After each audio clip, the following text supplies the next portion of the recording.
former national security advisor to President Trump, evades jail time. Prominent Democrats imply the future is only for women. Lastly, radical Muslims are drastically changing Europe for the worst. This is A Better World, and I'm your host, Luis Acevedo. Starting off today, we're going to go over some breaking news that occurred last night, although it really shouldn't be called breaking news, but everybody in the left and mainstream media is going insane over it, which is a 13-page document that Robert Mueller, the special counsel, has released to the public regarding Michael Flynn, who was the former national security advisor for President Trump for a brief period of time during the beginning of his administration.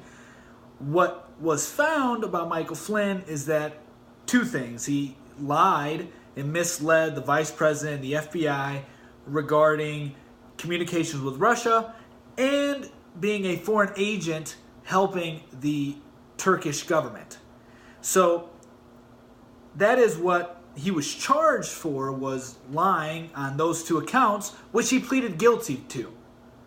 Now, there's news that he helped give significant information to the Mueller investigation that will help them with tying the dots between the Trump campaign and Russia.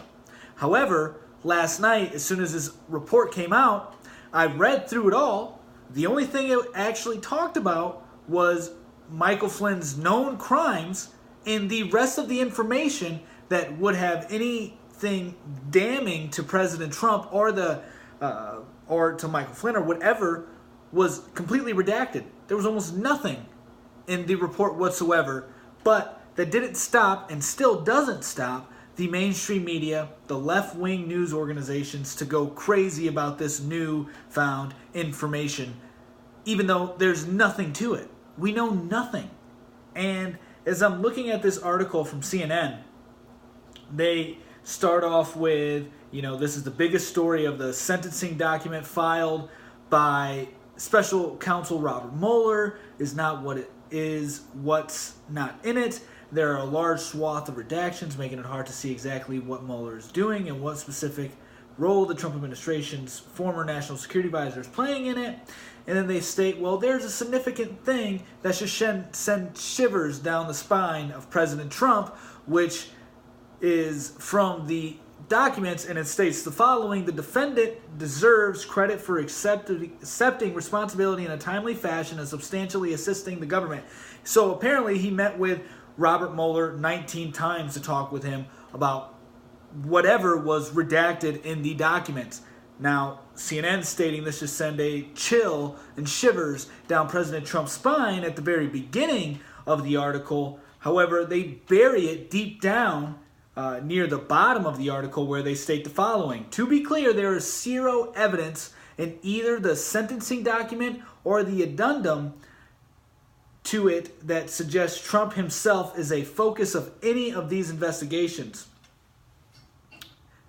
Yeah, they just totally misled their readers, which it's very unfortunate, but most of the people are not going to finish the whole article. They're just going to read what they want to read and then leave, which is why they bury the truth at the bottom of the article, stating there's no evidence. This addendum or document proves nothing between the Russia collusion and between the Russian government and the Trump campaign. Nothing whatsoever.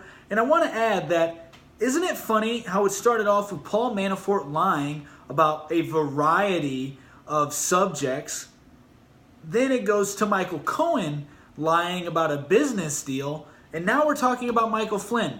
You realize that Paul Manafort and Michael Flynn have been at the forefront of this investigation since the beginning. And both of them have nothing to do with Russia collusion. They're being charged on completely different crimes. It seems that the media and the Democrats are just reaching to try and find something on President Trump, and they can't find anything. Nothing whatsoever. And it's driving them nuts. And now they're going on a fishing expedition. That's essentially what they're doing right now. They're just looking for something, and they got nothing. They got absolutely nothing. They are talking about Michael Flynn working for a foreign government while he was working for President Trump, as if this was new news, which it isn't. We knew about this since the very beginning. We also knew that Paul Manafort was working with the Ukrainians from the beginning. Nothing is new information. The only new information that arose is from Michael Cohen, the president's former lawyer, who stated that they were doing business with, trying to communicate with the Russian government and doing business with Russia during the campaign. He lied before, stating that they had no communications with Russia during the campaign, which proved to be inaccurate, which he then rescinded his original statement and then said that, yes, I did lie. That's the only new information, which still isn't breaking any laws whatsoever, because President Trump made a very good point that there was a good chance he was going to lose the election. Every poll was against him. May I remind you that? So he was being smart and saying, you know what? I'm going to keep doing the business, and I'm going to run for president because there's a possibility that I will not be elected. And if I'm not elected, I can't just stop working. So once he was elected, there have been no communications with Russia as far as business goes on his behalf. So not once has he done anything wrong that would put him in jeopardy of going to prison or losing the presidency or being impeached, anything like that. They just keep reaching and trying to respin the same stories that have been told several times over. You can only tell a story so many ways, and the Democrats are proving to be very proficient at spinning a story. That's really what they're showing they're really good at. Another thing that people were talking about regarding this, as we covered a little bit yesterday, was Roger Stone and how President Trump was potentially witness tampering, although he isn't a witness.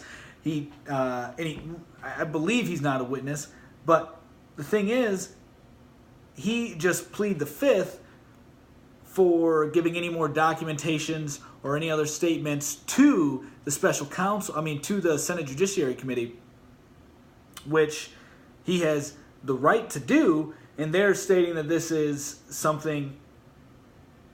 a sign that there is collusion within the president's campaign, that Roger Stone knew that WikiLeaks was going to release the hacked emails from the DNC that were stolen from Russian hackers.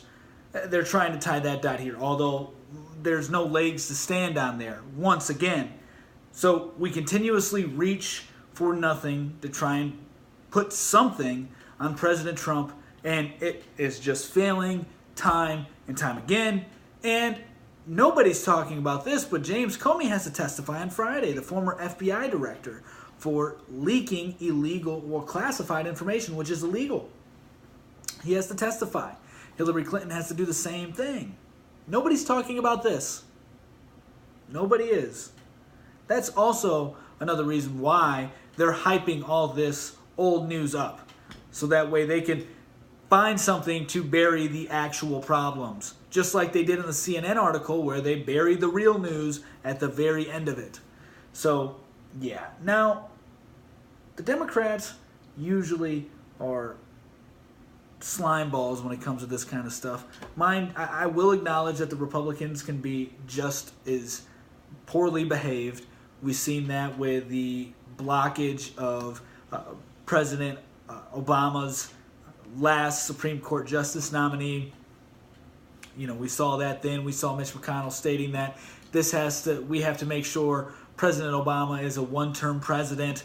Although I disagree wholeheartedly with pretty much everything he did while in office, I don't think that that's the right way to approach it. You're just starting a battle. And now what's happened is the Republicans and Democrats are going tit for tat. This has been going on for a while, but it seems to be exacerbated due to the quickness of information that we receive. We're receiving information instantaneously, so it adds fuel to the fire, most definitely, and it definitely gives the image or the illusion that times have never been this divided, when that isn't the case. Now, what I want to talk about is the further division that the Democrats want to cause among the country. And this comes from prominent Democrats, such as Senator Christian Gillibrand. She tweeted out the following yesterday: "Our future is female, intersectional, powered by our belief in one another, and we're just getting started." This is the identity politics that we have talked about so many times in the past. This is egregious that somebody with this kind of power is, for one, implying that the future is exclusive to only females. That's the first thing that we have to tackle here. She is quite literally implying that the future is only for females. So when she says "are," I assume she's only talking about other women and not men, because men can't be females. So who exactly is she referring to by "are"? Has to just be half of the country that are all women, and among that half of the country, I'm sure they're split evenly between Republicans and Democrats. So she's probably only talking to a very small majority of people in our country and claiming that the females who agree with her are the future. I'm sure that's exactly what she's implying, and that is very concerning. We should be like, hang on, you're one of the most powerful people in America, and you're claiming the future is only for females. Shouldn't you be saying that the future is for Americans, both men and women? You shouldn't even have to specify men and women. You shouldn't even have to specify race. All you should have to say is American. The future is for American. It's for Americans, not females. I can't even believe it. If this was a Republican white senator and he stated our future is men, do you realize that that would be headline news all over mainstream media? It would be the only thing we're talking about. George H.W. Bush's funeral would not get any coverage today if a white Republican senator or congressman said the same exact thing as she did, but referring to the future being men. Yet, we don't say anything negative about this. This gets no mainstream media attention. This is the double standards that we have talked about time and time again, that the left and right have. I mean, the left has double standards for sure. That's what we're seeing. Because anytime the right does something negative, they're prosecuted to the fullest extent. As they should be, because I am for getting justice. So if a Republican breaks the law, then yeah, they deserve to go to jail. I hold nothing back about that. However, it isn't the same when a Democrat does it. They just get a slap on the wrist or nothing. They just get a pass. The other thing that she said, which is equally egregious, is our future is intersectional. For those of you who don't know what intersectional means, that is the hierarchy predicated on sexuality, race, gender, and level of oppression. For those of you who hear me say hierarchy and don't really know what I'm referring to, think about this. The food pyramid. That is what a hierarchy would look like if you were to draw it out. And what you place at the top of the hierarchy is of the most importance. So if we were just looking at the United States of America and the hierarchy of the nation, at the pinnacle would be the President of the United States. Right below it, you could have the legislative branch, judicial branch, etc., etc. You get the picture from there, right?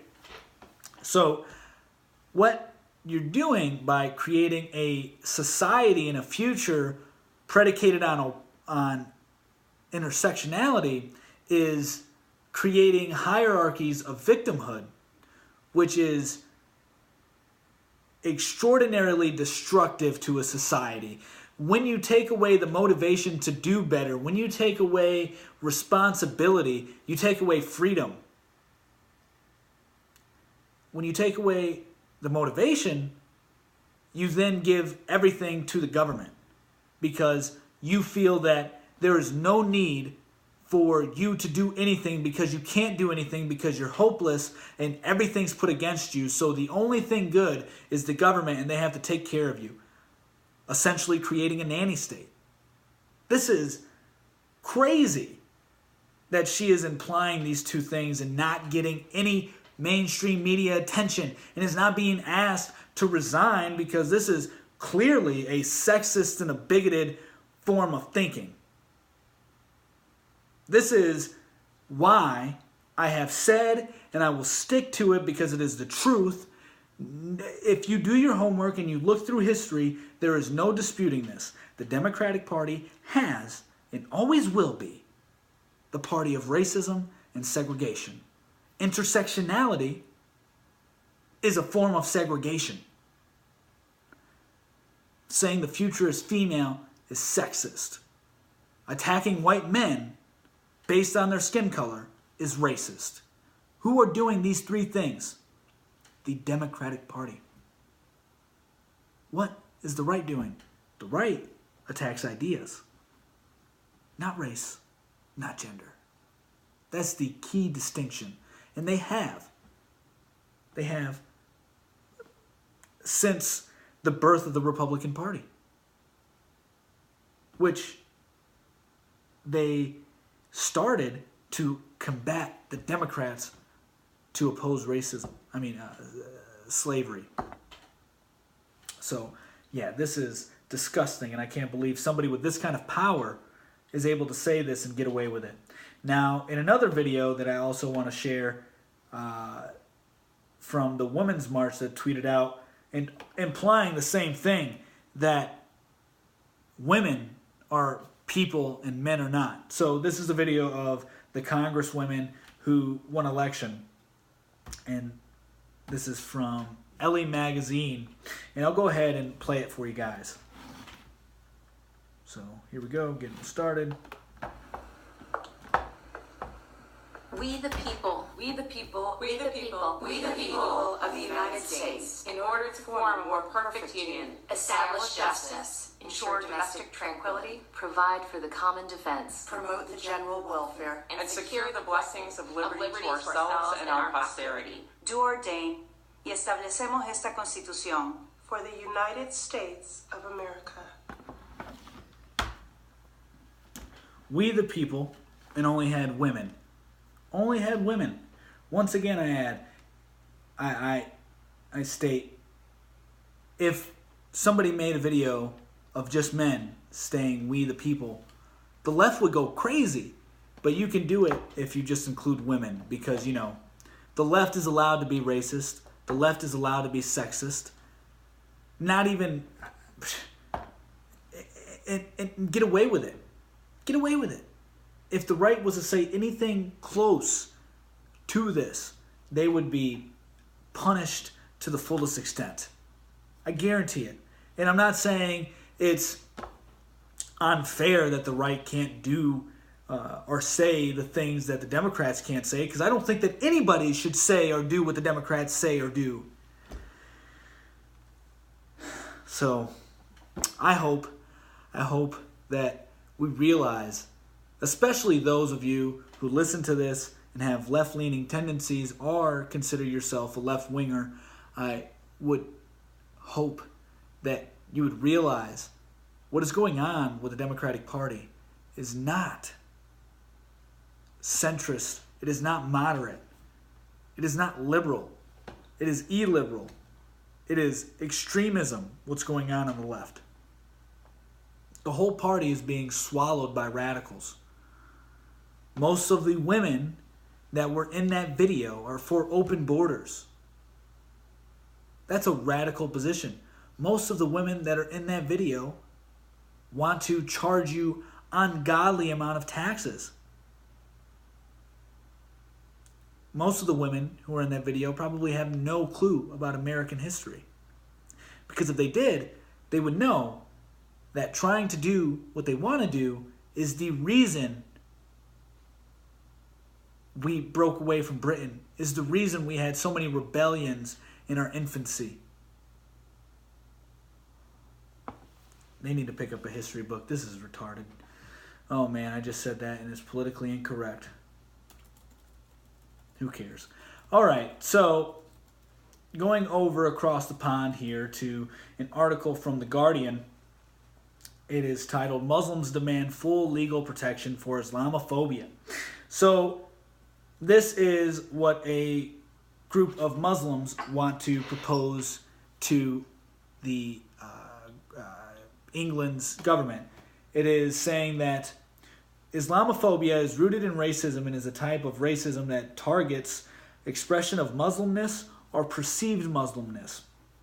What they want to do is combat that perception or expression of negative things to do with Muslims and make it so it is illegal for people to criticize them in any form of capacity, which is, it's unbelievable. They're literally doing away with free speech and trying to control with the way people think, and their government is, it doesn't seem that they're bowing down to it, but more than likely they'll bow down to it. This is insane. They are defending the logic behind this by stating, well, there was a racist who beat up this 15-year-old Syrian refugee in Huddersfield, which is, I think if they're referring to the video, I think they're referring to, it was disgusting. It was disgusting. Some kid went up to this other Syrian kid and just punched him for no reason, apparently no reason. He was just, the Syrian kid was standing there and the other kid just punched him. They're saying because it was obvious Islamophobia. I don't know the full story to it. Either way, there's no excuse for that type of behavior. Because the kid obviously showed no threat to the one who threw the punch, and the one who threw the punch just appeared to be bullying. If it had anything to do with religious disagreement or racism, I'm unsure. I just know that it was wrong in every way possible. But to state that there needs to be legal action taken to make it so nobody can criticize your religion is a little extreme, to say the least. And I want to add that they contradict themselves, because at the very end they state that, let's see here. So they state that they want to change the definition so that way people will no longer be racist towards them, but they want to make it so the non-racist comments are still able to come out if they have any criticisms of Islam. How are you supposed to criticize Islam if everything you say that's negative against it is conscripted to racism? This doesn't even make any sense. Now, in Austria, the European Humans Court rejects claim in Mohammed's assault case. So what they do in this is basically make it illegal to criticize Islam in any form of capacity. And what happened is this teacher in Austria was talking about Muhammad, the prophet, and the Muslim belief regarding his marriage between a 6-year-old girl. She stated the following, Muhammad liked to do it with children, and added, what do we call it if it is not pedophilia? Which is 100% true. It is pedophilia. Yet she was fined for saying this. This is scary. That we are literally this close to losing all right to free speech. Now, this is the great thing about America, that we have it written in our Constitution and the Bill of Rights that it is our God-given right to say whatever we want to say. But don't let the left fool you. They are actively coming for it. They are. As we talked about yesterday and I've talked about today, they are actively coming for your free speech. It's already happening in other Western countries. Canada has laws against free speech. England and other European countries have laws against the free speech.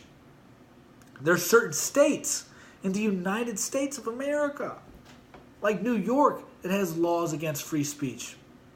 the left is coming for the free speech. They are. This isn't an over-exaggeration. This is something we should all be very mindful of. This is the news for today. I hope you all enjoyed the episode, and we'll see you again tomorrow. Have a good Wednesday. Peace. Yeah.